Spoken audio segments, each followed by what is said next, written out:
गुरुर्ब्रह्मा गुरुर्विष्णु गुरुदेवो महेश्वरः गुरुस्साक्षात् परब्रह्म तस्मै श्रीगुरवे नमः। वक्रतुण्डं महाकायं सूर्यकोटिसमप्रभो निर्विघ्नं कुरु मे देव सर्वकार्येषु सर्वदा। श्रुतिस्मृतिपुराणानाम् आलयं करुणालयं नमामि भगवत्पादशङ्करं लोकशङ्करं। सर्वमङ्गलमाङ्गल्ये शिवे सर्वार्थसाधके शरण्ये त्र्यम्बके देवी नारायणी नमोस्तुते। मंगलम कौशलेन्द्राय महनीयोगात्मने चक्रवर्ती पूजाय सार्वभौमाय मंगल सभादेवताभ्यो नमः। నిన్నటి రోజు రామలక్ష్మణులు విశ్వామిత్రుడు దగ్గరికి వెళ్ళి మాకు ఇంకేమన్నా ఆజ్ఞాపించండి గురుగారు అంటే ఆయన ఏం చెప్పారు, మనం మిథిలా నగరం వెళ్దాం, అక్కడ మహా ధనస్సు ఉంది చూడడానికి వెళ్దాం అన్నారు కదా. ప్లేసెస్ ఎలా కూర్చోమన్నారు, ఎలా కూర్చున్నారు మర్చిపోతున్నారు. నీకు కూడా కానీ తెలుగు ఎందుకంటే ఈ టైం అలా పొద్దు నుంచి బాడీ అంతా స్ట్రెయిన్ అయి ఉంటుంది కాబట్టి ఈవినింగ్కి ఆటోమేటిక్గా తప్పేం కాదు. ఒక్కొక్కసారి క్లాసెస్లో కూడా బాబు నిద్రపోతూ ఉంటారు, పురాణం టైంలో నిద్రపోతూ ఉంటారు. అందుకే పురాణం ఎప్పుడు పెట్టుకోవాలి అంటే యాక్టివ్గా ఉన్నప్పుడు పెట్టుకోవాలి. బ్రెయిన్ నిద్రపోయినప్పుడు పురాణానికి పిల్లల్ని తీసుకురావద్దు అదొక రూలు. అని ఇంకోటి మన బ్రెయిన్ యాక్టివ్గా ఉన్నప్పుడు వినాలి. ఎందుకంటే ఇంపార్టెంట్ సబ్జెక్ట్ ఎప్పుడు చేయాలి, బ్రెయిన్ యాక్టివ్ ఉన్నప్పుడు చేయాలి. బ్రెయిన్ డెడ్ అయినట్టు పడుకున్నట్టు ఉన్నప్పుడు చేస్తే దానివల్ల లాభం లేదు. మేము ఎలా ఉన్నా కూడా మా గురుగారు చెప్పినప్పుడు మేము వినలే, అది ఇప్పుడు ఫీల్ అవుతున్నాం కాబట్టి ఆ ఎక్స్పీరియన్స్ మీకు చెప్తున్నాం. ధర్మం పట్టుకున్నప్పుడు ఒకడు ఉండాలి. ధర్మం పట్టుకున్నప్పుడు మనం ధర్మం పట్టుకొని వెళ్తుంటే మన పక్కన ఉన్న వాళ్ళు రాంగ్ అనొచ్చు, ప్రపంచం అంతా మనల్ని రాంగ్ అనొచ్చు. ఎలాగైతే హనుమంతుల వారు లంకకు వెళ్ళి రావణాసుడికి ధర్మం బోధించినప్పుడు ఏమన్నారు, లంక మొత్తం రాంగ్ అని చెప్పింది. ఎవరిని? హనుమంతుల వారు. కానీ ఏమైంది రైట్? హనుమంతుల వారు ఒక్కడు మాట్లాడిన ధర్మమే కరెక్ట్ అయింది. రాముడు వచ్చాడు, మొత్తం అందరినీ ఏ తీసుకెళ్ళాలి అక్కడ పంపించేశారు. రాముల వారు వచ్చి ధర్మం నిలబడ్డది, అధర్మం పోయింది. సో మనం నేర్చుకోవాల్సింది ఎప్పుడు రోజు చెప్పుకునేది ఏంటి, ధర్మం పట్టుకోండి, ధర్మం పట్టుకొనే వెళ్ళాలి. ఏదో రోజు ఇవాళ ఓడిపోయినట్టుగా కనబడుతుంది చూడటానికి, రాముల వారు ఓడిపోయినట్టు కనబడ్డారు రామాయణంలో, కానీ ఓడిపోయారా? ఇప్పుడు కాదు, ఎన్ని యుగాలైనా ఎన్ని జన్మలు వచ్చినా ఎలా ఉన్నా మనిషి ఉన్నన్ని రోజులు రామాయణం ఉంటుంది, రాముడు ఉంటాడు, ఆదర్శంగానే ఉంటాడు. ఇవాళ ఇంకో చిన్న అప్డేట్, నేను జనరల్ వింటూ చదువుతూ ఉంటుంటాను కాబట్టి, రామచిలుకకి రామ అని పేరు ఎందుకు వచ్చింది చాలా మంది తెలియదు. ఒక చిలుకని మాత్రమే రామచిలుక అంటారు, మిగతా అన్నింటికి సీత చిలుక లేదు, ఏం లేదు. అలానే రామ కోకిల లేదు, రామ కాకి లేదు. ఆఖరి విష్ణుమూర్తి యొక్క వాహనమైన గరుడుడికి కూడా ముందు రామ లేదు. అదే విష్ణావతారం కదా రాముడు. మరి గరుడు సీతాకోక చిలుక ఉంది, అది వేరు. రామచిలుకకి రామ ఎందుకు వచ్చింది, రామ ఎందుకు వచ్చింది? దాని యొక్క అదే బాటనీ జువాలజీ స్టూడెంట్స్కి ఇది ఒకటి కాన్సెప్ట్, తెలవాల్సిన కాన్సెప్ట్. ఎలా అయితే నెమలిని సిగిపించాన్ని మన నెమలి పించాన్ని కృష్ణుల వారు ధరిస్తారో, కృష్ణుడు నెమలి పింఛం ధరిస్తాడు కదా, ఆయనకి వేరే ఈకలు ఏం దొరకలేదా, కోయవాడు ధరించినట్టు కోడి ఈకలో ఇంకేవో ఈకలో నెత్తి మీద పెట్టుకున్నట్టుగా అలా పెట్టుకోవచ్చుగా, ఆయన పెట్టుకోలే. నెమలి ఈకలు ఎందుకు ధరించాడు? మనకు తెలియాల్సిన చాలా ఇలాంటి మంచి మంచి కాన్సెప్ట్స్ ఉన్నాయి. భగవంతుడు ఆ ప్రాణిని రిప్రజెంట్ చేస్తున్నాడు. ఎలా రిప్రజెంట్ చేస్తున్నాడు చూడండి. ఇందాక చెప్పింది ఏంటి, నేను రామచిలుక. రామచిలుక అవ్వడానికి కారణం ఏంటంటే రాముడు ఏకపత్ని వ్రతుడు. రాముడు ఏకపత్ని వ్రతుడు. ఎంతమంది అడిగినా కూడా రాజయ్యి తనకి ధర్మంగా చేసుకునే ఛాన్స్ ఉన్నా కూడా చేసుకున్నాడా? చేసుకోలేదు. నా భార్య సీత యొక్కతే, ఇంకెవరో ఆ ప్లేస్లో ఊహించుకోలేదు, వాళ్ళు వేరే ఛాన్స్ కూడా లేదని చెప్పాడు. అదే లక్షణము ఇది ఎవరికి ఉంది? చిలుకకు ఉంది. చిలుకకు ఆ లక్షణం ఎలా వచ్చింది అంటే, చిలుక ఒక్కసారి ఫీమేల్ కావచ్చు మేల్ కావచ్చు, ఒక మేల్ పార్ట్నర్ కానీ ఒక ఫీమేల్ పార్ట్నర్తో కానీ పిల్లల్ని పెట్టేసింది అనుకోండి, అది చచ్చిపోయే వరకు ఇంకో మేల్ పార్ట్నర్ ఇంకో ఫీమేల్ పార్ట్నర్ దగ్గర పోదు. ఇది ఏ పక్షి జాతిలో తక్కువగా కనబడుతుంది. తక్కువ అని చెప్పకూడదు, మన రామచిలుక ఒక్కతే అని చెప్పాలి. ఒక్కసారి వైఫ్ హస్బెండ్ లాగా అదొక male partner female partner select చేసుకొని పిల్లలు వచ్చారనుకోండి, ఇంకా ఫీమేల్ ఇంకో మేల్ దగ్గర పోదు, ఇంకో మేల్ ఇంకో ఫీమేల్ దగ్గర పోదు. ఆ ఇద్దరు జోడి తాటి చెట్ల తొర్రల్లో హోల్స్ పెట్టి, మీరు ఎప్పుడైనా పొలాల్లో ఊళ్ళకి వెళ్ళినప్పుడు చూడండి, రామచిలుకలు ఎగిరి హోల్స్లో దాక్కుండా ఉంటాయి. దాని స్పెషాలిటీ చూడండి, ఒక జాతికే అలా ఉంది. అందుకనే ఆ రాముడిని ఆదర్శంగా తీసుకుని ఆ జాతి అలా ఉంది కాబట్టి రామచిలుక వచ్చింది. అలానే నెమలి పింఛం ఎందుకు ధరిస్తాడు శ్రీకృష్ణుడు అంటే, నెమలి అనేది కూడా ఒక డిఫరెంట్ ప్రాసెస్. నెమలికి తన పిల్లలు పుట్టాలనుకో, మామూలుగా మనం నేర్చుకున్నట్టుగా సెక్షువల్ రిప్రొడక్షన్, అసెక్షువల్ రిప్రొడక్షన్ చాలా ఉన్నాయి కాన్సెప్ట్స్, బయాలజికల్ కాన్సెప్ట్స్. అవి ఏది నెమలి ఫాలో అవుతాయి. నెమలి ఏంటి అంటే, మగ నెమలి ఎప్పుడైతే ఇలా ఆనంద వర్షం వచ్చినప్పుడు మబ్బులు వస్తాయా, ఆ మబ్బులు వచ్చినప్పుడు అలా సంతోషంగా డ్యాన్స్ చేస్తూ ఉంటుంది. మగ నెమలి ఇలా పింఛం పులి విప్పుతుంది కదా, ఆడుతూ ఉంటుంది. ఆ సంతోషంలో ఆ మగ నెమలి యొక్క కళ్ళల్లోంచి ఒక బిందువు ఇలా బయటికి చిందుతుందంట కంట్లోంచి. ఈ ఆడనెమలి పక్క నుంచి అది క్యాచ్ చేస్తుంది, ఆ చిందిన కంటి చుక్కని అది లోపలికి వెళ్ళిపోతుంది. బిడ్డలు కనిపిస్తుంది, అది గుడ్లు పెట్టేస్తుంది, పిల్లలు వచ్చేస్తారు. కృష్ణుడు మనం అందరం అంటాం, కృష్ణుడిని మనమందరం అంటే తెలియని వాళ్ళు, నాలెడ్జ్ లేని వాళ్ళు. ఆయనకి ఎంతో మంది భార్యలు, ఎంతో మంది డియరెస్ట్ గర్ల్ ఫ్రెండ్స్, నాలెడ్జ్ లేని వాళ్ళు. వాళ్ళందరితో ఎలా ఇది చేయకూడదు, అలా ఆడాడు పాడాడు, అలా చేశాడు ఇలా చేశాడు, పిచ్చివాడు అంతా అవుతుంటారు. అనేది నెమలి పింఛం ధరించడానికి కారణం ఏంటి అంటే, నేను చూడ్డానికి అందరితో ఆడినట్టుగా కనబడతాను, కానీ ఏ పరస్త్రీని తాకలేదు, ఏ ఆడదాన్ని తాకలేదు, అంత ప్యూర్గా నా సోల్ ఉంది అని చెప్పడానికి ఆయన పింఛం ధరిస్తాడు. ఎలా అయితే నెమలి, మగ నెమలి, ఆడ నెమలి తగలవు కదా, ఒకళ్ళు తాగవు, తగలకుండా ఎంత ప్యూర్గా ఉన్నాయో అలానే నేను కూడా అంత ప్యూర్ ఫామ్లో ఉంటాను. ఇవన్నీ ఏంటంటే భాగవతం చెప్పినప్పుడు చెప్పుకున్నాము. రాసలీలలో రాసక్రీడలను వస్తాయి. కృష్ణుల వారు గోపిక మధ్యలో కృష్ణుడు ఉంటాడు, కృష్ణుడు మధ్యలో గోపిక ఉంటాడు. చాలా బాగుంటుంది మనం చెప్పుకున్నప్పుడు. అక్కడ వస్తుంది ఆయన ఎంత ప్యూర్ ఫామ్ అంటే, తెలియనివాడు పిచ్చివాడు అంతా చాలా బాగుతారు. ఆయన ఎంత ప్యూరిటీ అంటే అగ్నికే లేనంత ప్యూరిటీ ఆయనకుంది. అర్థమైందా? అగ్నే మనం ప్యూరిటీ అని చెప్తాం, ఏదైనా అగ్నిలో పడిస్తే ప్యూర్ అయిపోతుందంట. అందుకే దర్భ కట్టుకుంటారు చూసారు చేతికి, అది అగ్నికి రిప్రజెంటేషన్ దర్భ. గ్రహణాల టైంలో కూడా వేస్తుంటారు, అవునా కాదా? గరికె కూడా వస్తుంది అలానే. ఉంగరాలా చేసుకుంటారు ఎప్పుడైనా చూడండి, తద్దినాలకి ఏమైనా చేసేటప్పుడు చేతికి ఆ దర్భ వేస్తారు, ఎల్లో కలర్ పోగల. అలా దర్భ ఆసనం వేసుకొని కూర్చుంటారు. ఎందుకంటే మీరు చేసే సాధన ఎక్కువ సార్లు అవుతుంది, మల్టిపుల్ అవుతుంది. ఒక 100 సార్లు చేశారనుకోండి, 1000 టైమ్స్ అవ్వచ్చు. లేదంటే కొన్ని పదార్థాలు ఉన్నాయి, లైక్ చర్మాలు ఉంటాయి, ఒక్కొక్కసారి జింక చర్మం, ఏరు చర్మం, ఇప్పుడు అవన్నీ బ్యాన్ అయినాయి, అవి మనం వాడడం లేదు. చెప్తే మనం తీసుకెళ్ళి లోపడేస్తారు. కొంచెం చచ్చిందాన్ని తీసుకొద్దామన్నా కూడా గవర్నమెంట్ 100 రూల్స్ కండిషన్స్ పెట్టింది. నిజంగా వాటి మీద కూర్చొని సాధన చేస్తే, అందుకని చూడండి అప్పటి వాళ్ళు గురువులందరూ కింద ఎవరిని చూసినా కూడా ఒక పులి చర్మము ఏదో ఒకటి ఉంటుంది. మన రమణ మహర్షి గారి ఫోటోలో కూడా ఉంటుంది, చూడండి కావాలంటే. పులి చర్మం మీద కూర్చొని ఉంటారు రమణ మహర్షి గారు. అప్పట్లో అది న్యాచురల్ డెత్ అయ్యాక తీసుకొచ్చిన స్కిన్ మీద కూర్చొని సాధన చేస్తారు వాళ్ళు. ఆ చర్మం మీద కూర్చొని సాధన చేస్తారు. అది కూడా ఎలా పడతారో కూర్చోరు, ఏదో తలకాయ ఇటు తిప్పేసి ఇటు కూర్చోడం కాదు. నిజంగా పులి మీద మనం కూర్చుంటే ఎలా ఉంటుంది, మనం కూర్చోలేము, అయ్యప్ప కూర్చున్నారు, అది వేరే సంగతి. ఎలా ఉంటుందో అలా ఆసనం మీదే కూర్చుంటారు. ముందు తలకాయ ఉంటుంది, కాబట్టి మన రమణ మహర్షి గారి ఫోటోలు ఉన్నాయి చూడండి. అలా కొంతమంది గురువులు సాధన చేసేటప్పుడు ఆ చర్మాల మీద కూర్చుంటారు. రీజన్ ఏంటి అంటే సాధన ఫోకస్ బాగా కుదురుతుంది. అవన్నీ తొందరగా మనం సాధనలో ముందుకెళ్తాం, స్టేజెస్కి వెళ్తాం. ఇవన్నీ దొరకవు అంత ఈజీగా. కొంతమంది వేరే దేశాల్లో ఉన్న వాళ్ళకి అదృష్టం, వాళ్ళకి అక్కడ అన్ని లీగల్గా ఉంటాయి, ఛానల్స్ ఉంటాయి. ఇప్పుడు ఎవరో ఎక్కడో సౌత్ ఆఫ్రికానో లేదంటే ఇంకెక్కడ అడవుల్లో అక్కడక్కడ దగ్గర ఉన్నప్పుడు వాళ్ళకి అక్కడ కొనుక్కొని వాళ్ళకి కింద వేసుకొని హాయిగా చేసుకోగలుగుతారు, వాళ్ళ అదృష్టం. అలానే మన భారతదేశం గంగను వదిలేసిపోవడం దురదృష్టం అని చెప్పాలి, ఇలా కూడా చెప్పుకోవచ్చు. అక్కడ అదృష్టం ఉందండి, ఇక్కడ ఈ అదృష్టం ఉంది. అందుకని ఏమన్నారు, అబ్దుల్ కలాం కానీ పెద్ద వాళ్ళు కూడా ఏమన్నారు, గంగను వదిలేసిపోనన్నారు. అంటే భారతదేశంలో ఉన్న భూమిని వదిలేసిపోదు, ఇది పుణ్యభూమి, పూజ గది, ఇది వదిలేసిపోకూడదు. ఎక్కడైనా సెటిల్ అవ్వండి, ఎంతైనా సంపాదించుకోండి, మళ్ళీ ఇండియాకి వచ్చేసేయాలి.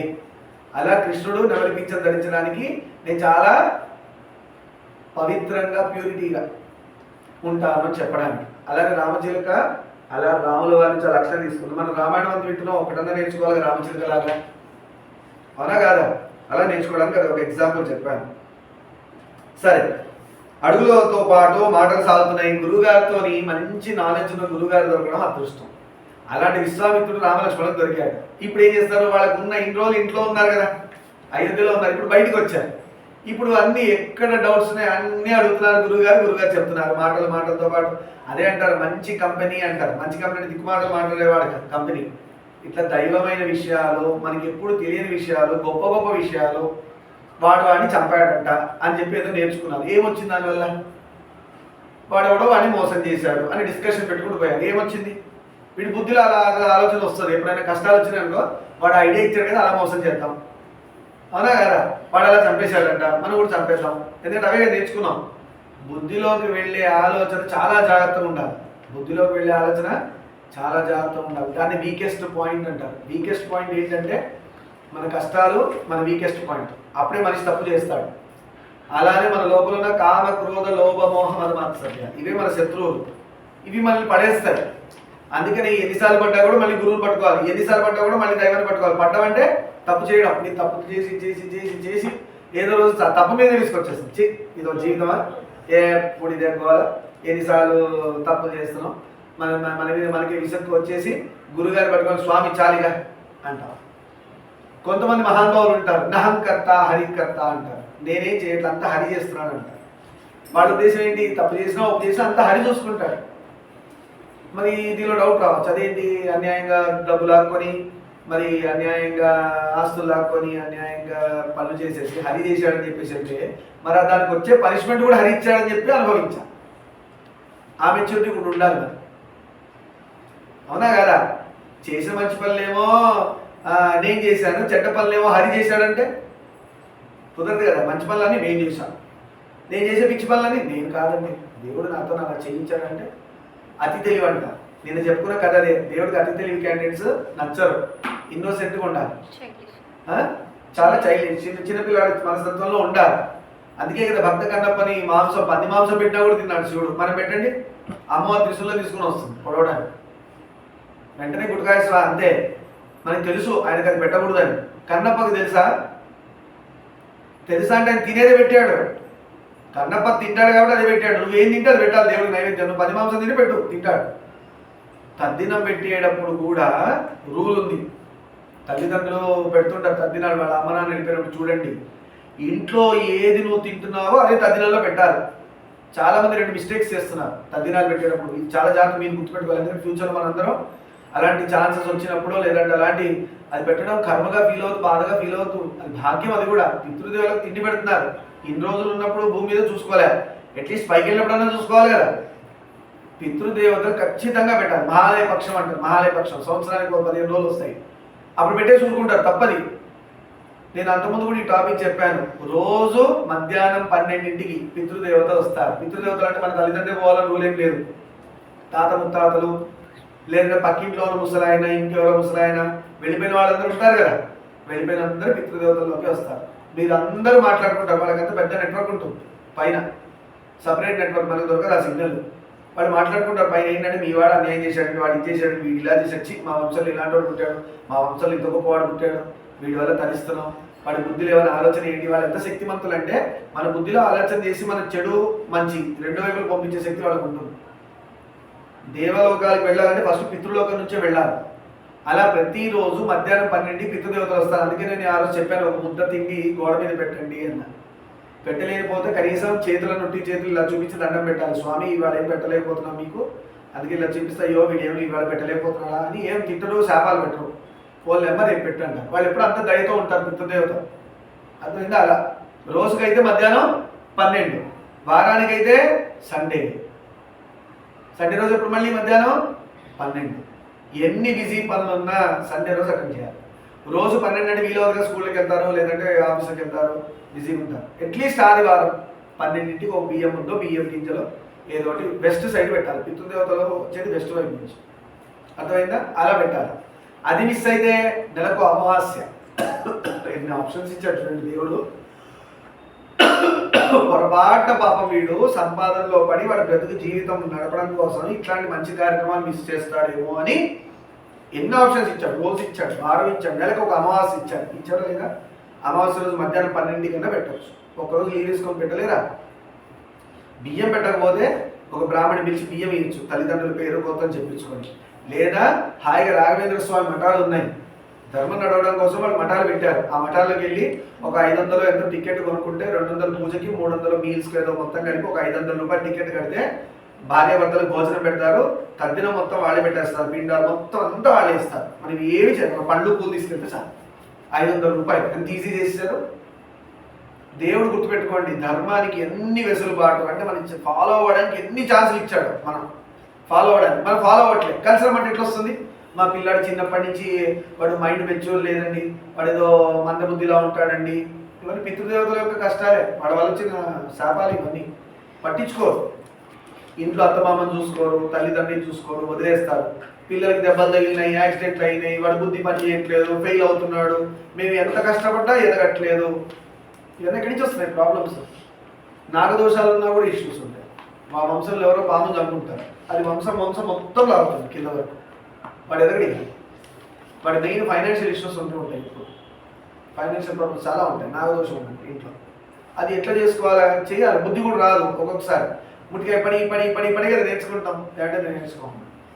అవునా కదా?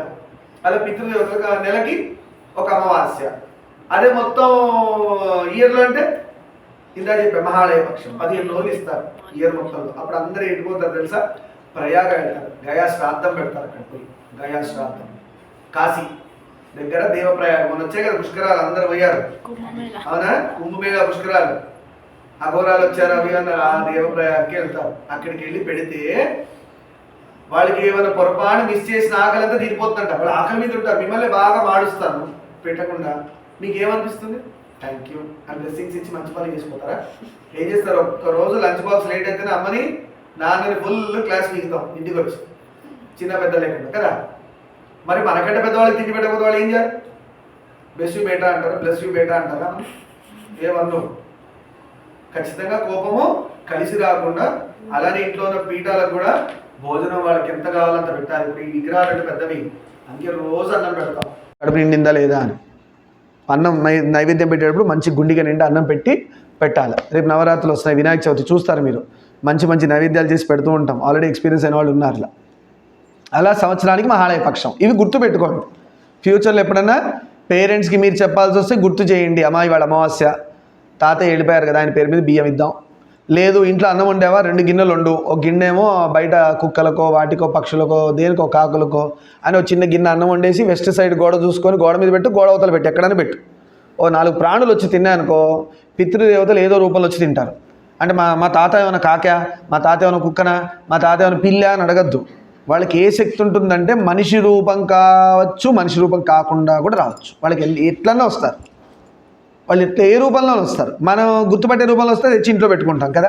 తాత ప్లీజ్ తాత పోకు తాత ఇక్కడే ఉండని ఉంచేస్తాం. అందుకని ఆ రూపం తప్పితే ఏ రూపంలో ఉన్నా వస్తారు. దీనికి ఇంకో ఎగ్జాంపుల్ అరుణాచలం. అరుణాచలంలో యోగులు బల్లుల్లాగా లేదంటే పిల్లుల్లాగా కుక్కల్లాగా ఆ గుళ్ళో మనిషికి కనబడితే ఎక్కడ ప్రాణం తీసేస్తాడో క్వశ్చన్ల మీద క్వశ్చన్లు అడిగి అని వాళ్ళకి డిస్టర్బ్ అవ్వద్దని చెప్పేసి ఆ గర్భగుడిలో కూడా పిల్లి రూపంలో ఇలా కాళ్ళెత్తి పడుకొని ఉంటారు. జనాలందరూ పోతుంటారు, దానికి భయం ఉండేదే ఉండదు. ఇట్లా కాళ్ళెత్తి హాయి ఎత్తి పడుకుంటారు పిల్లి గర్భగుడిలో. అరుణాచలం మీరు ఎప్పుడైనా చూడండి, చాలామంది చూస్తారు. ఒక యోగి అని చెప్తారు. అలానే ఒక చెట్టు మీద 2 బల్లులు ఉంటాయి, ఆ చెట్టు కలర్లో కలిసిపోయి ఉంటాయి, అవి కూడా 2 యోగులు అని చెప్తారు. ఒకసారి నేను ఒక వీడియో చూపించా పిల్లలకి.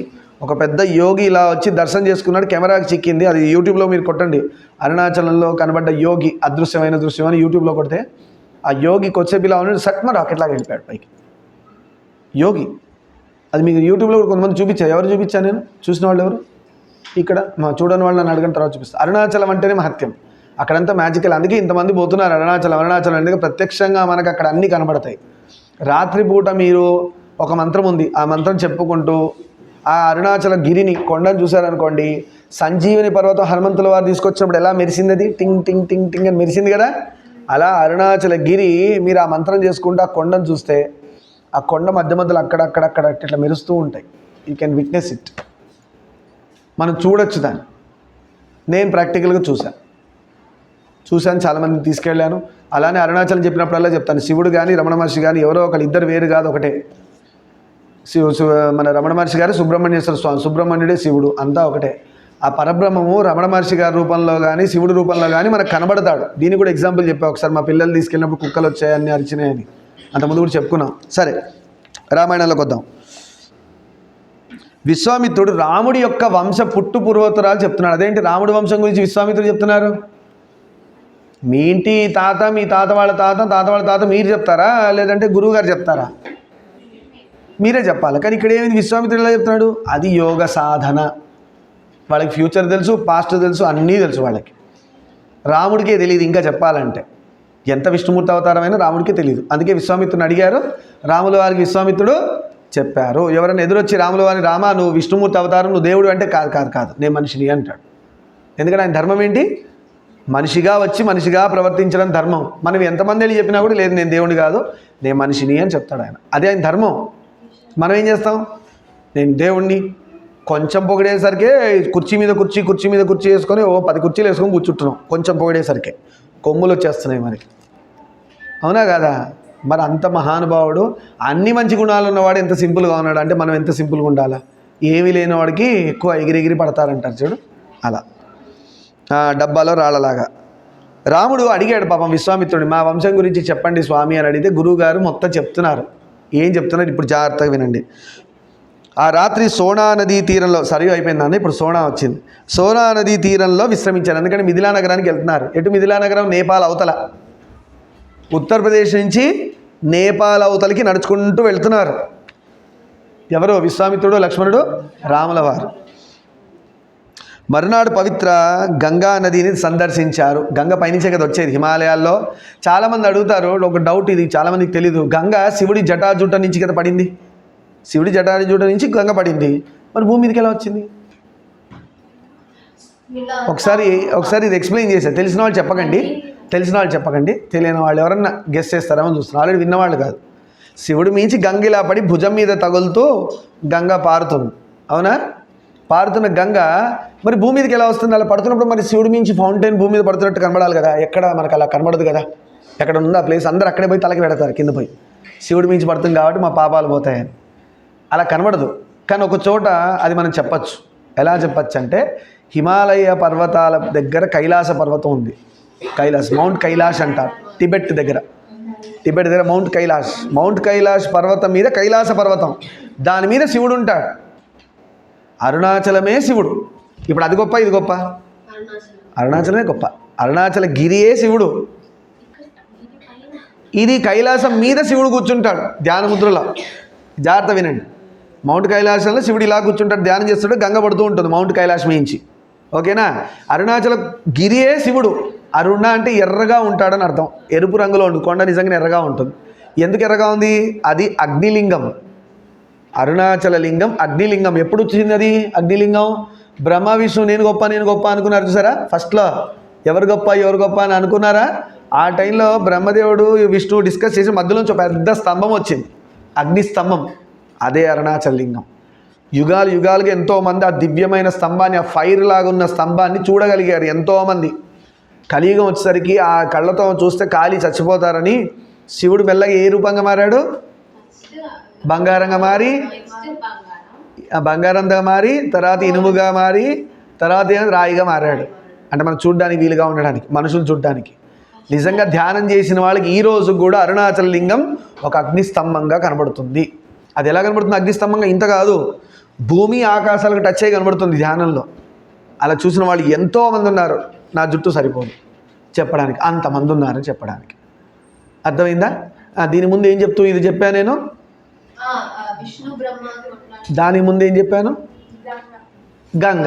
గంగ అలా పడుతుందనే ప్రూఫ్ ఎక్కడుందంటే, మౌంట్ కైలాష్ మీద శివుడు ధ్యానం చేస్తుంటారు కైలాస పర్వతం మీద. ఆయన మించి పడ్డ గంగ ఆకాశ మార్గాన మంచులాగా తెల్లగా, గంగ తెల్లగానే ఉంటుంది. మౌంట్ కైలాష్ మీద, హిమాలయాల పర్వతాల మీద మంచుగా కురిసి, గుర్తుపెట్టుకోండి, ఆకాశంలోంచి మంచుగా గంగ కురుస్తుంది అక్కడ. శివుడు మించి పడ్డ గంగ హిమాలయాల దాకా ఆకాశంలోంచి మంచు రూపంలో కురిసి ఆ హిమాలయాల మీద సెటిల్ అయ్యి కరిగి గంగగా మారి ప్రవహిస్తుంది. అంతేకాని శివుడి మించి వాటర్ పడుతున్నాయి కదా, మనకు కూడా వాటర్ రూపంలో ఇలా పైనుంచి ఏదో ట్యాప్ పెట్టి పడేసినట్టు కనబడాలి కదా అంటే మనకు అంత సీన్ లేదు నిజంగా అలా చూడడానికి. ఎందుకంటే మనం ఎన్నో పాపాలు చేసి ఉంటాం. అలాంటి దర్శనాలు జరగాలంటే స్వామి యొక్క జపం చేసినా, సాధన బాగా చేసి, మీరు అన్నట్లేదు నన్ను నా గురించి అంటున్నా, మేబీ మీకు కనబడవచ్చు. నిన్న కథ చెప్పుకున్నాం, ఆ ఇన్నోసెంట్ అది అయోధ్య ఉన్నాడని చెప్పుకున్నాం కదా. అలాంటి పిల్లలే మీరందరూ, అలాంటి వాళ్ళే మీరందరూ, మీకు కనబడవచ్చు. మాకేంటంటే చాలా మాలిన్యాలు ఆల్రెడీ బుర్రలోకి వెళ్ళిపోయి ఉంటాయి. ఒకళ్ళు చూడంగానే ఒకటి గుర్తొస్తుంది, ఇంకోటి చూడంగా ఇంకొక గుర్తొస్తుంది. మీకు అలా ఏమి ఉండదు, మీరు ఫ్రెష్గానే ఉన్నారు. అందుకే యూట్యూబ్లు చూసి బ్రెయిన్ పాడు చేసుకోకండి.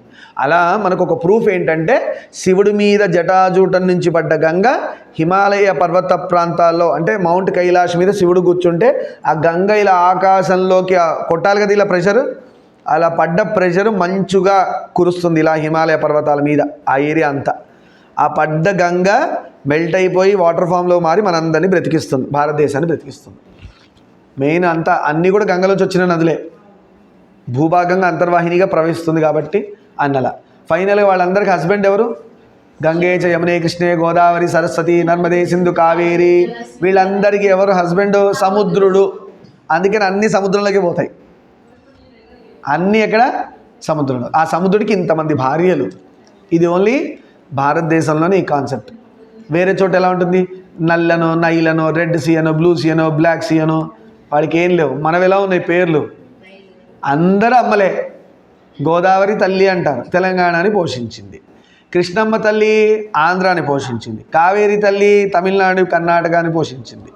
ఎక్కడ తీసుకో, గంగమ్మ నార్త్ ఈస్ట్ అంత భాగం అటు, బాంబే దగ్గర ఇంకోటి, గుజరాత్ దగ్గర ఇంకోటి, ఇలా ఒక పాయ ఇటు వెళ్ళిపోయి ఒక పాయ ఇటు వెళ్ళి మొత్తం ఇండియా మొత్తాన్ని ఈ నదుల తల్లులు అందరూ మనల్ని భోజనం పెట్టడానికి, మనకు పంట పండడానికి కారణం అవుతున్నాయి. అందుకని నీళ్ళల్లో దుంకేటప్పుడు, పుణ్యతీర్థాలకు వెళ్ళినప్పుడు, నదుల్లో స్నానం చేసేటప్పుడు రూల్ ఉంది, ఖచ్చితంగా అది ఫాలో అవ్వాలి.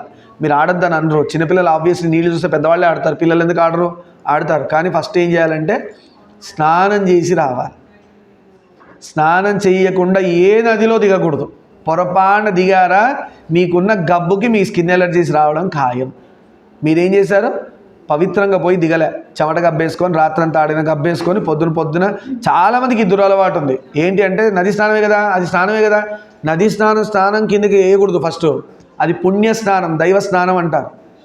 నదీ స్నానం ఈజ్ పుణ్యస్నానం. మన ఇంట్లో చేసే బకెట్ స్నానం దిక్కుమాల స్నానం, అది చేయకపోతే చచ్చిపోతాం కాబట్టి చేస్తున్నాం, అది వేరే సంగతి. దాన్ని కూడా పుణ్యస్నానం ఎలా చేయాలి? బకెట్లో మగ్గు పెట్టి గంగే జమునే కృష్ణే గోదావరి సరస్వతిని పోసుకోండి. మీరు హెల్త్ చాలా బాగుంటుంది, చాలా బాగుంటుంది. ఆ ఒంట్లో ఆ శక్తి వస్తుంది. ఎందుకంటే అన్ని నదుల శక్తి ఆ నీళ్ళ బకెట్లోకి వస్తుంది. అది తీసుకొని పోతే అన్ని నదుల్లో స్నానం చేసినట్టు. నమ్మినవాడికి నమ్మినంత, నమ్మినవాడికి నమ్మినంత. సారాలని చెప్తారు, పురాణాలు అలా చెప్తారంటే మీరు వినడం వేస్ట్, నేను చెప్పడం వేస్ట్. వినాలా? అయితే ఏం చెప్తున్నాను, గంగాల పడి ప్రవహిస్తుంది. ఇది ఒక ప్రూఫ్ మనకుంది. సరే, స్నానాలు ఆచరించి విద్యుక్త ధర్మాలను నెరవేర్చారు. మొత్తానికి గంగలో దిగారు, స్నానాలు ఆచరించారు. మన పాపాలన్నీ నదుల్లో కలిపేస్తున్నాం. ఇది ఇందాక చెప్పినట్టు స్నానాలు చేయకుండా దిగిపోయి ఖచ్చితంగా ఇంట్లో స్నానాలు చేసి ఉతికిన బట్టలు కట్టుకొని వెళ్ళి నదీ స్నానం చేయాలి. చేసే ముందు ఏం చేయాలంటే నీళ్లు 3 సార్లు అర్ఘ్యం ఇవ్వాలి. ఎవరికి? సూర్యస్వామికి, సూర్యుడికి ఇవ్వాలి అర్ఘ్యం. అది ఏ టైము? మధ్యాహ్నం అయితే పొద్దున మధ్యాహ్నం కలిపి 6 సార్లు ఇవ్వాలి. సాయంత్రం అయితే పొద్దున మధ్యాహ్నం సాయంత్రం కలిపి మొత్తం 9 సార్లు ఇవ్వాలి. పొద్దున అయితే 3 సార్లు ఇస్తే చాలు. మంచి ఛాన్స్ దొరికింది. అంతకంటే ఫ్రెష్ వాటర్ ఏం దొరుకుతాయి? 3 సార్లు నీళ్ళు ఇవ్వండి. ఇచ్చేసాక నదీ తల్లి ఎవరది పేరు అడిగితే చెప్తారమ్మా. ఏ నది అంటే చెప్తారు. అర్థమైందా? అమ్మడే ఆ తల్లికి మనసులో దండం పెట్టుకోవాలమ్మా, నీలో ఆడుకుందాం అనుకుంటున్నా, నాకు జ్వరాలు జలుబులు రాకుండా చూసి కాపాడు అని ఆడండి. తుమ్ము కూడా రాదు మీకు. మేము భద్రాచలం వెళ్ళినప్పుడు గోదావరిలో ఒకసారి ఎక్స్పెరిమెంట్ చేసాం. మంచి సమ్మర్. ఎవరు వచ్చారు మాతో పాటు? భద్రాచలం గోదావరి ఇక్కడ వాళ్ళు, మీ అన్నయ్య వచ్చాడు, కౌస్తుభ్ వచ్చాడు. అప్పుడు నువ్వు మిస్ అయిపోయావు. అప్పుడు వెళ్ళాము. వెళ్తే ఏమైంది తెలుసా? మంచి సమ్మర్. ఇట్లా ఇసుక మీద కాలు పెడితే బొబ్బలు రావాలి. మాకు అట్లుంది. నదేమో అంత దూరంలో ఉంది, మెట్లేమో ఇంకో దూరంలో ఉన్నాయి. ఒక 1/2 కిలోమీటర్ నడిచినట్టు ఉంటుంది ఇసుకలో. ఫస్ట్ దిగినోడు ఏం చేశాడు? కాలింది ఎప్పుడు పరిగెత్తి, సార్ ఇసుక కాలుతుంది ఎట్లా అన్నారు.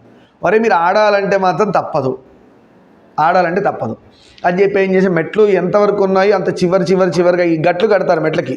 ఆ గట్లు పట్టుకొని అది పట్టుకొని ఆల్మోస్ట్ వెళ్ళాం. ఇంకా ఎంత వెళ్ళినా కూడా కొంచెం కాలే ప్రదేశం ఉంది, ఇసుక బాగా ఉంది. అందరు దిగి పరుగో, ఇక అందరు రన్నింగ్ రేస్, అందరం కాళ్ళు కాలుతున్నాయి ఇసుకలో. పరిగెత్తి ఇక గోదావరిలోకి వెళ్ళిపోయి అక్కడ ఫస్ట్ అందరు నీళ్ళు, ఎందుకంటే ఆ తడి నీళ్ళు ఉంటాయి కదా, కొంచెం మెత్తగా మట్టి తడిగా ఉంటుంది. అక్కడ లోపలికి వెళ్ళిపోయి నీళ్ళు తీసి మొత్తం ఇలా అర్ఘ్యం ఇచ్చేసి గోదావరమ్మ తల్లి పర్మిషన్ తీసుకొని, అంత ఎండ ఇక్కడేమంతా చల్ల, నీళ్ళు చల్లగా ఉంటాయి కదా అని చల్ల. ఇప్పుడు జలుబు ఖచ్చితంగా రావాలి, జ్వరం రావాలి కదా. 14 బ్యాచ్ వెళ్ళాము, 14 మెంబర్స్ అరౌండ్ వెళ్ళాము. ఒక 2 డేస్ ఉన్నాము, 1 డే ఉన్నాము అక్కడ. గోదావరిలో దిగి మీరు నమ్మరు, ఒక చిన్న బాటిల్ ఏదో కొట్టుకొచ్చింది.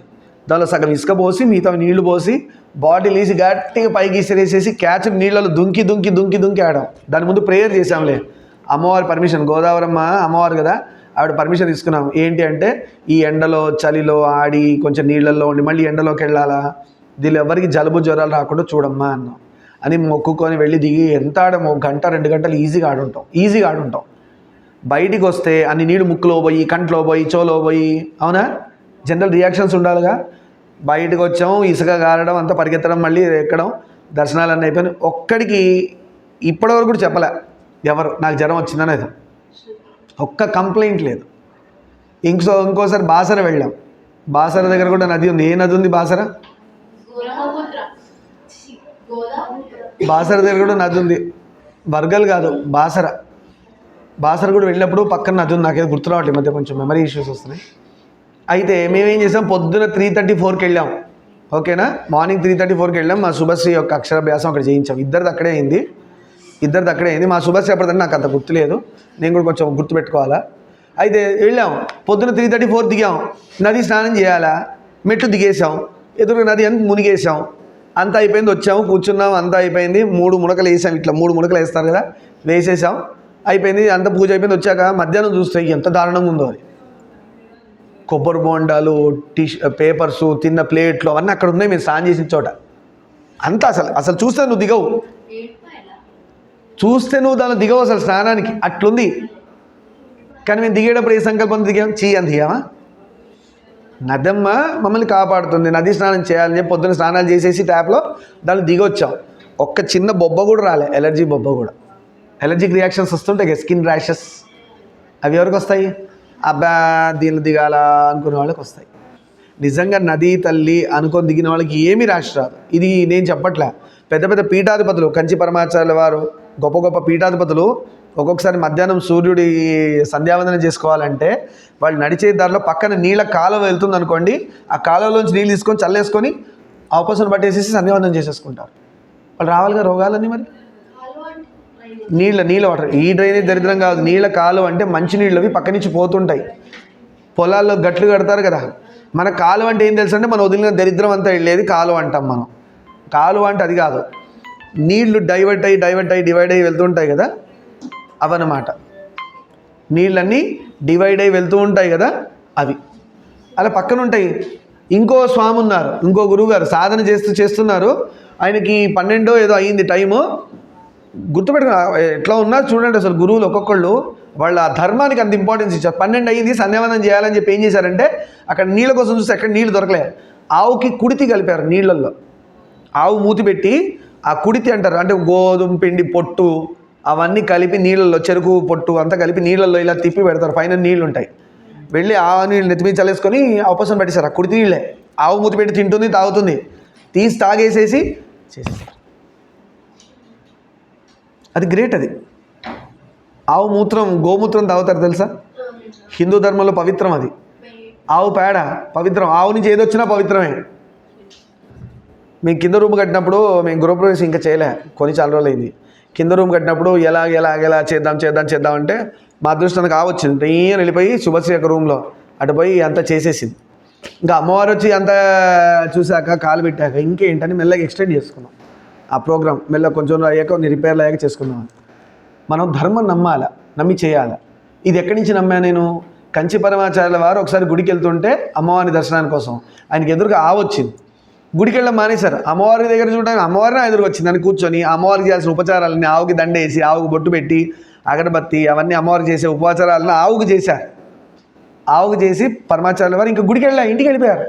ఇదంతా చేసి గుడికి వెళ్తే ఇప్పుడు ఆవు అమ్మవారిని నమ్మనట్టే కదా. ఇది రావాలి మనలో. మనం ఏం చేస్తున్నాం? ఇది చేస్తున్నాం, అది చేస్తున్నాం. పొరపాటున ఆవు అమ్మవారు కాకపోతే అని డౌట్ మనకి, అని గుడికి వెళ్ళాడు. పోయింది. ఇంకా నువ్వేం నమ్మావు? ధర్మం పట్టుకోవడం అంటే గురువులు చెప్పిన వాక్యాన్ని ఇలా పట్టుకొని నిలబడగలగాలి దాని మీద. అది ధర్మం పట్టుకోవడం అంటే. అమ్మో, మేబీ సుబ్రహ్మణ్య స్వామి ఒక అవతారంలో భూమి మీదకి వచ్చారు. సుబ్రహ్మణ్యేశ్వర స్వామి మన ఈ టైంలో శంకరాచార్య వారి శిష్యులుగా ఉన్నారు. ఆయన కూడా సుబ్రహ్మణ్య అవతారం కూడా ఆ శిష్యుల్లో ఒక ఆయన. పేరు తర్వాత చెప్తాను, కానీ పేర్లు ఎందుకు. వస్తే బౌద్ధ మతస్థులు వాళ్ళలో శిష్యుడిగా జాయిన్ అయ్యారు. పోయి అదో పెద్ద స్టోరీ, చిన్న షార్ట్కట్గా చెప్పేస్తా. పెద్ద బౌద్ధ మతస్థుల దగ్గర వెళ్ళి అసలు వీళ్ళు ఏంటి అంటే సనాతన ధర్మం ప్రచారం చేస్తున్నారు శంకరాచార్య వారు. ఈ వేరే మతస్థులు అందరూ వచ్చారు దీన్ని డ్యామేజ్ చేయడానికి. వాళ్ళు శిష్యులుగా జాయిన్ అయ్యి నేర్చుకునే టైంలో గుర్తుపట్టారు. వాళ్ళదంతా సిస్టమ్ వేరు కదా. జైనులో బౌద్ధ మతాలు ఎవరో మొత్తాన్ని మూతి జైనులు అనుకుంటా, మూతికి గుడ్డ కట్టుకొని ఏదో చేసి వాళ్ళ ప్రాసెస్ వేరే ఉంటుందంతా. ఈయన ఏం చేసేవాడంట, వాళ్ళతో ఉన్నప్పుడు వాళ్ళలా ఉండి, వాళ్ళు లేనప్పుడు మన ధర్మ ప్రచారం లాగా కూర్చొని ధ్యానం చేయడం. మన ప్రాసెస్ వేరు కదా, ఉపవాసం పట్టడం, సంధ్యావందన చేయడం, ఇవి వాళ్ళకు ఉండవు, మనకి వేరు. ఒక శిష్యుడు గమనించాడంట, ఇదేదో గొర్రెల మందలో ఒకటి డిఫరెంట్గా ఉంది, ఇది డిఫరెంట్గా ఉంది అని ఒక శిష్యుడు గుర్తుపెట్టి వెళ్ళి చెప్పాడంట గురువుగారికి. వాళ్ళ గురువుగారికి చెప్పారు, ఈయనని చంపేయండి అని చెప్పారు. ఎందుకంటే వీళ్ళ ధర్మాలు లీక్ అయినాయి అనుకో, వీళ్ళ వీక్ పాయింట్స్ తెలిస్తే వీళ్ళని కొట్టే ఛాన్స్ ఉంటుంది కదా, చంపేయండి అన్నారంట. ఆయన ఏం చేశారు, తీసుకెళ్ళి పైన కొండ మించి ఎత్తి కింద పడేస్తున్నారు శిష్యులు. ఎవరిని? ఈయనని. సుబ్రహ్మణ్య అవతారం ఏదైతే వచ్చిందో ఆయన పై నుంచి కింద పడేస్తున్నారంట. పడేసే టైంలో ఈయన సంకల్పం చేశారు, ఎవరైతే కింద పడిపోతున్నారు సుబ్రహ్మణ్య స్వామి వచ్చారని చెప్పాం కదా, అవతారం ఏమన్నారంటే, ధర్మమే నిజమైతే నేను పైనుంచి కింద పడ్డా కూడా నాకేం కాకూడదు అని అన్నారంట. పైనుంచి ఇసిరేశారు కొండ మించి కిందకి. ఏమీ కాలే, ప్రహ్లాదుడిలానే ఏమీ కాలే ఆయనకి. కానీ కుడి కన్నుకు రాయి తగిలి కుడి కన్ను పోయింది. కుడి కన్నుకు రాయి తగిలింది, కన్ను పోయింది. కోపం వచ్చింది ఆయనకి. నేను ధర్మమే నమ్మి, సనాతన ధర్మాన్ని నమ్మి నేనుంటే నా ప్రాణం పోలే, సంతోషం. కానీ కన్ను ఎందుకు పోయింది? ఏ రీజన్ వల్ల తీశారు నాకు కన్ను? నేను ధర్మంగానే ఉన్నా కదా అని అడిగితే, ధర్మదేవత ఆకాశవాణిగా మాట్లాడింది ఆయనతో. ఆకాశవాణిలో అంటే శక్తి, ఆకాశం నుంచి మాట్లాడతారు. ఏం చెప్పారంటే, నువ్వేమన్నావంటే ధర్మమే నిజము కాబట్టి నాకేం జరగద్దని అలా. కానీ నువ్వు ధర్మమే నిజమైతే ఒక సంకల్పంలో డౌట్ పెట్టావు. ధర్మమే బట్ అంటే అయిపోయింది, అవుట్. ఆ మే అనే సౌండ్ ఉంది అంటే నువ్వు ఒక సంకల్పంలో డౌట్ పెట్టావు. ధర్మమే నిజమైతే అన్నావు, నువ్వు ధర్మమే నిజమని నమ్మాలి. ఆ ఒక్క డౌట్ పెట్టావు కదా, దానివల్ల నీ కన్ను తీయాల్సి వచ్చింది. ఇప్పుడు అర్థమైంది ఎంత నమ్మాలో ధర్మాన్ని. ధర్మాన్ని ఎలా నమ్మాలా అంత జాగ్రత్తగా పట్టుకోండి. అందుకే మీకు చెప్తుంది ధర్మాన్ని పట్టుకోవాలి. ఎలా పట్టుకోవాలి? ఇందాక కంచి పరమాచార్యుల వారు ఆవే అమ్మవారు అంతే. ఇంటి ముందు ఆవులు ఎన్నో తిరుగుతుంటాయి, మనం ఏదో చిప్స్ చాక్లెట్ ఏదో తౌడేసుకున్నట్టు నోట్లు వేసుకొని తిరుగుతూ వెళ్ళిపోతూనే ఉంటాం, పట్టించుకొని కూడా పట్టించుకోం. ఆవు వస్తే ఫస్ట్ ఆవును అటెండ్ చేయండి. అమ్మవారు మనకి ఉన్న దిక్కుమాల కర్మలు, మనకి ఉన్న దరిద్రమైన పాపాలు అవన్నీ ఉన్నాయి కదా, అవి తీయడం కోసం నీ ఇంటి ముందుకు వచ్చింది. నువ్వు డైరెక్ట్ అమ్మవారి నోట్లో పెట్టగలవా? ఇప్పుడు ఇక్కడ ఉన్నారు అమ్మవారు నేను అంటున్నా, కానీ ఎంతైనా అమ్మవారు అనుకున్నా కూడా అది విగ్రహ రూపంగా ఉంది, పెడితే ఏమైనా తింటుందా అంటే తిన్నది అని నేను ఫీల్ అవుతానే. కానీ నిజంగా విగ్రహం లోపలికి వెళ్ళిపోయి మెటీరియల్ మాయమైపోతుందా? ఆవిడేం చేస్తుంది, నేను చూసాను తిను అంటారు. పెద్ద ఆవిడ, ఆయన కూడా అంతే. అంతా నేను తింటూ కూర్చొని నీకేం మిగులుతుంది, నేను చూశాను తిను అంటారు. మనం చేసే పూజలు అట్లే జరుగుతాయి. గొప్ప గొప్ప భక్తులు కన్నప్ప లాంటి వాళ్ళకైతే మా మెటీరియల్ కూడా మాయమైపోతుంది, పెట్టింది కూడా మాయం చేస్తారు, తినేస్తారు. నిజంగానే నిన్న ఆ భక్తుడు పెడితే రాముల వారు సీతమ్మ పరివారం అంతా వచ్చి తిన్నట్టు, అవునా కాదా? అలా ఆవు వస్తే ఆవుకు బియ్యం పెడితే అమ్మవారికి అన్నం పెట్టినట్టే. ఒక పండు పెట్టండి, ఒక బెల్లం పెట్టండి, ఇంట్లో పప్పులు ఉంటాయి పప్పులు పెట్టండి, దానికి ఏది ఇష్టమైతే అది పెట్టండి. ఇంకోటి పెట్టేటప్పుడు కూడా ఒక మంచి లక్షణం డెవలప్ చేసుకోవాలి. ఏ లక్షణం? ఇంట్లో 4 మామిడి పండ్లు ఉంటే కుళ్ళిపోయి నేను తినకూడనిది, నేను తినలేనిది, 4గిట్లో ఎవ్వరు తీసుకోలేనిది తీసుకెళ్ళి ఆవుకు పెడుతున్నారు. ఇది పెద్ద బ్లండర్, రాంగ్. ఇది ఎక్కడి నుంచి వచ్చింది అలవాటు తెలియదు. ఎవరు నేర్పించారా? అమ్మ నాన్న నేర్పించారా? మరి అందరికీ ఇది అలవాటు ఎట్లా వచ్చింది? అమ్మ నాన్న అయితే అట్లా నేర్పారుగా. నాన్న ఆవుకి పాడైపోయిన పండు పెట్టినా అని నేర్పించారా? ఎక్కడి నుంచి వచ్చింది మనకి? 4 పండ్లల్లో నువ్వు ఆవుకు పెట్టట్లే, అమ్మవారికి పెడుతున్నావు అంటే నువ్వు ఎలాంటి పండు ఇవ్వాలా? ఎలాంటి పండిస్తావు? సొట్టపడిపోయింది, కుళ్ళిపోయింది, మనం కూడా తిని వాసన వచ్చింది, ఈగలు కూడా ముట్టుకుంది, అలాంటిది ఇస్తారా? ఉన్నదాల్లో బెస్ట్ ఇవ్వాలా వద్దా? ఈ ఒక్క లక్షణం డెవలప్ చేసుకోండి, లైఫ్లో మీకు అంతా బెస్టే. ఎందుకంటే what you gives you get, what you give you get, what you give you get. మనం ఏది ఇస్తే అదే మనకు వస్తుంది అన్నప్పుడు నువ్వు ఏది ఇవ్వాలా? ఏమి ఇవ్వాలి? మంచిదే ఇవ్వాలి. నీకు మంచిది రావాలనుకుంటే. కుళ్ళు తీస్తున్నావు కాబట్టి మనకని కుళ్ళువే వస్తున్నాయి. మన బుద్ధులు కూడా కుళ్ళిపోయినాయి, బుర్రలో వచ్చే ఆలోచనలు కూడా కుళ్ళ ఆలోచనలే. వాడిది కొట్టేద్దామా, వీడిది కొట్టేద్దామా, ఇది ఎత్తేద్దామా, అది ఎత్తేద్దామా, వాడిని చంపుదాం, వీడిని చంపుదాం, వీడిని మోసం చేద్దాం. ఎంతసేపు ఎవడో పడేయడం తప్పితే ఏమన్నా చేయబట్టి లాగుదామనే ఆలోచన ఒక్కటి రాదే. అలా వచ్చేవాడిని నచ్చడు. కలియుగం కదా, మంచి చేసేవాడిని ఎప్పుడు తొక్కేద్దానమే చూస్తారు. ఇలాంటి కలియుగానికి దొరకద్దంటే గురువుని నమ్మి పోవాలా, దైవాన్ని నమ్మి పోవాలా. సరే, మొత్తానికి స్నానాలు ఆచరించారు. గంగా వృత్తాంతాన్ని వినగోరుతున్నాను వినయంగా అడిగాడు రాముడు. రాముల వారు గంగా వృత్తాంతం, గంగమ్మ ఎలా వచ్చింది అనేది చెప్పమన్నారు. అది రేపటి రోజు చెప్పుకుందాం. గంగా అవతారం గురించి వినిపించాడు విశ్వామిత్రుడు. మొత్తానికి విశ్వామిత్రుడు గంగా అవతారణం, అసలు గంగమ్మ ఎక్కడుంది, భూమి మీద రావడానికి కారణం ఏంటి, దానికి రాముడి యొక్క వంశంలో వాళ్ళు ఎవరు ప్రయత్నం చేశారు? భగీరథుడు ప్రయత్నం చేశారు. దాని ముందు కూడా చాలామంది ప్రయత్నం చేశారు. ఆ మొత్తం స్టోరీ రేపటి రోజున గంగా అవతారం చెప్పుకుందాం. రేపు ఏం రోజు? గురువారం. రేపటి రోజున రామాయణంలో గంగా అవతారం వింటే మనం తెలియకో చేసిన పాపాలన్నీ పోతాయి. అర్థమైందా? ఆ గంగావతరంలో భాగంగా సుబ్రహ్మణ్యుడి జననం కూడా చెప్పుకుందాం రేపటి రోజున. చాలా బాగుంటుంది. రామాయణం అడ్డు పెట్టుకొని గంగమ్మ ఎలా పుట్టింది, ఎలా భూమి మీదకి వచ్చింది, ప్లస్ సుబ్రహ్మణ్యుడు ఎలా వచ్చాడు, ఎలా పుట్టాడు, అవన్నీ కూడా చెప్పుకుందాం రేపటి అని చెప్పి శుభం పలుకుదాం. సర్వం శ్రీమామేశ్వర పాదారవిందార్పణమస్తు. లోకాన్ సమస్తాన్ సుఖినో భవంతు. శాంతి శాంతి శాంతి.